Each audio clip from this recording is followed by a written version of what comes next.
Fala turma, beleza? Bem-vindos a mais um PQP News. Curiosidades aqui sobre o Strava, na verdade sobre atletas que usaram o Strava na Milan-San Remo e sobre a Sky, que vai ficar mais rica ainda.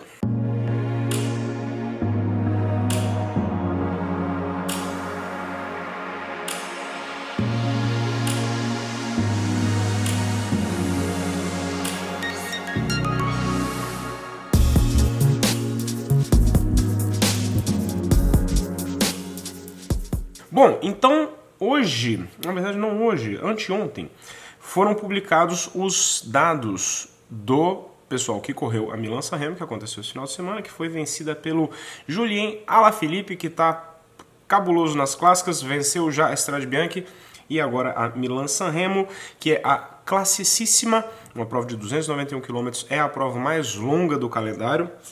Apesar de que ela levanta um pouco aquela dúvida do porquê que as provas ciclistas são tão longas.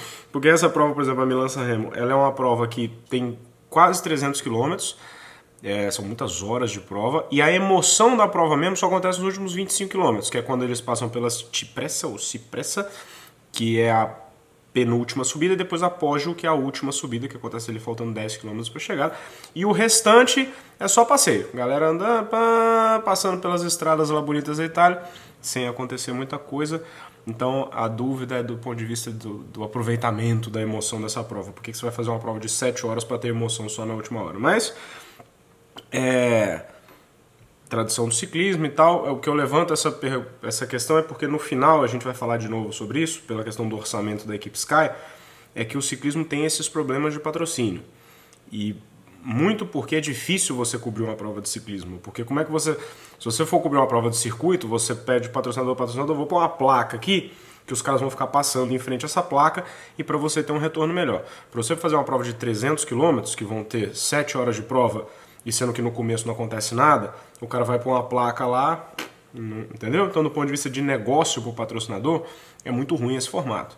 Mas enfim, então o que eu queria falar aqui no começo é porque alguns ciclistas aqui, por exemplo, o Kwiatkowski, o Valverde, o Nibali, eles subiram para o Strava as informações da prova e tem alguns números bastante interessantes aqui. Eu fiz uma seleção no final dos últimos, justamente do pé da Cipressa para até o final.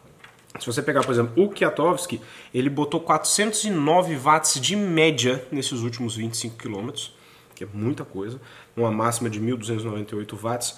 O Valverde, engraçado, ele botou bem menos watts, foram 300 watts de média e 1.100 de máxima. Eu não sei como é que são os pesos. O Kwiatkowski, ele é um cara um pouquinho mais forte que o Valverde, assim, mas ele parece ser um cara baixinho. Então, não, porque isso varia muito também o peso. O ciclista mais pesado, ele vai fazer mais força. Teve um outro cara que subiu o treino dele aqui no Strava, que é o Oliver Nassen, que é um cara mais grandão. Nele, nesses últimos quilômetros, deu 500 watts de média. Então, é justamente porque ele é um cara maior, ele tem que fazer mais força bruta para conseguir pedalar junto com os magrelos, principalmente na subida. E aqui, por exemplo, o Nibali, no mesmo trecho, ele desce muito bem o Nibali. Ele na descida da Poggio, ele colocou 88,9 km por hora, quase 90 km por hora, numa descida técnica que nem aquela, ele desce muito. Então, bastante impressionante essa velocidade que ele atingiu. Deu 438 watts de média, que é muito forte, e 1.278 watts de potência máxima nesses últimos 25 km. É realmente assim, impressionante. Isso depois de pedalar 300 km, né? Então você fazer 25 km de média, 25 km com 440 watts de média, depois de pedalar 270, é brabo. É realmente muito impressionante o que esses caras dão conta de fazer. E outra coisa que eu achei interessante é que a subida do meio da prova, ela é bem longa, não acontece nada nela, tá todo mundo passeando ainda nesse momento, mas ela começa no quilômetro 105 e vai até o quilômetro 140, então ou seja, são 35 km de subida, e depois um decidão, e aí eles vão para os últimos 150 km da prova. Aí eu selecionei aqui também da Poggio, do final da Poggio, que é a última subida, até a linha de chegada. O Nibali fez 47 km por hora de média nesse trecho final, incluindo a subida. Lógico que na descida você compensa o que você perdeu na subida, mas realmente bastante impressionante a velocidade que os caras atingem. Você vê aqui na parte final plana, deu o tempo inteiro 60 km por hora, 60 e poucos km por hora, então é realmente um ritmo muito forte com uma prova tão longa. Porque apesar de que o resto da prova não tem tanta velocidade assim, é muito tempo, né? Você tá 6 horas pedalando e tá ali, é um ritmo forte de qualquer forma. Então, a média final da prova deu 38 km por hora de média. Então, com a distância tão longa, é realmente bem impressionante. Bom, então falando sobre Milan-San Remo, classicíssima, uma das clássicas mais importantes do ano, foi isso que aconteceu. E agora falar sobre a equipe Sky. A gente estava falando de orçamento. A equipe Sky, ela está sendo comprada pelo grupo Ineos. O grupo Ineos, ele pertence ao cara mais rico do Reino Unido, que é o Sir Jim Ratcliffe. Esse Sir quer dizer que ele pertence à família real. Não é que pertence à família real, ele pertence à nobreza. Isso é um título dado pela rainha de Sir. Aí você tem o Sir Bradley Wiggins, acho que o Chris Froome já é Sir também, se eu não me engano. O Cavendish é. Então são atletas ou personalidades ou pessoas que fizeram alguma coisa importante na vida deles, que eles ganham esse título de Sir. Então, Sir Jim Ratcliffe. E ele está comprando a equipe Sky, ele é o homem mais rico da Inglaterra.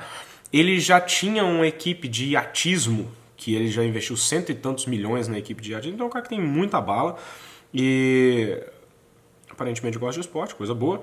E ele está comprando a equipe Sky. O contrato da Sky com a Sky, ou seja, a empresa de telecomunicação encerraria o contrato da Sky até o final do ano.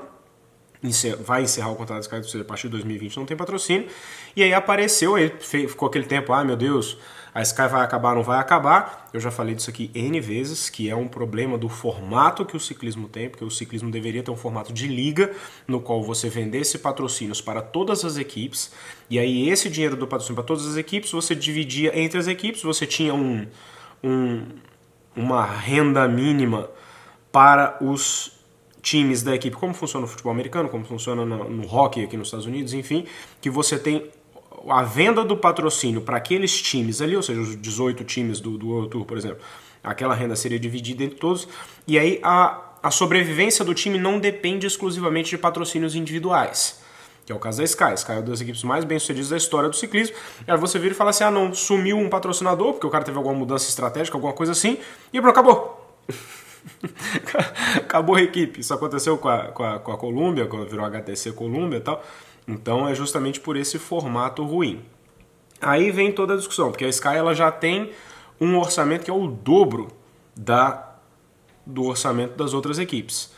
E agora com a entrada do Ineos possivelmente vai aumentar, parece que eles estão falando que vai aumentar 8 milhões a mais e tal. E até uma coisa interessante está acontecendo, porque eles vão mudar de nome já agora em maio.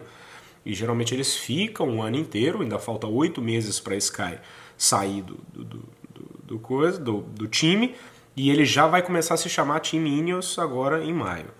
Então vai aumentar ainda mais o orçamento da Sky, e aí o pessoal fala, poxa, mas a Sky tem o dobro de dinheiro e tal, não sei o que, alguém apareceu com vontade de pagar.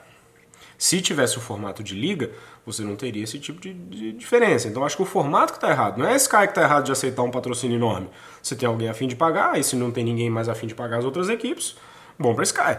Mas eu acho que o formato do esporte, de um modo geral, do ponto de vista financeiro e alguns tipos de prova, alguma coisa, eu acho que poderia ser mais bem sucedido do ponto de vista de negócio. Mas aí, tradição, alma, enfim. Eu só acho que do ponto de vista de negócio, você vê volta e meia equipes quase acabando por conta justamente desse problema. Mas, enfim, bom, aqui algumas noticiazinhas, vamos ver agora a Sky vai mudar de nome então, e vamos esperar para ver como é que vai ser essa diferença de patrocínios. E é isso. Notícias do dia. Espero que vocês tenham gostado. Like no vídeo, inscreva no canal, passada no Patreon, aquela coisa toda. E a gente se fala depois. Valeu, galera. Abraço pra vocês. Tchau.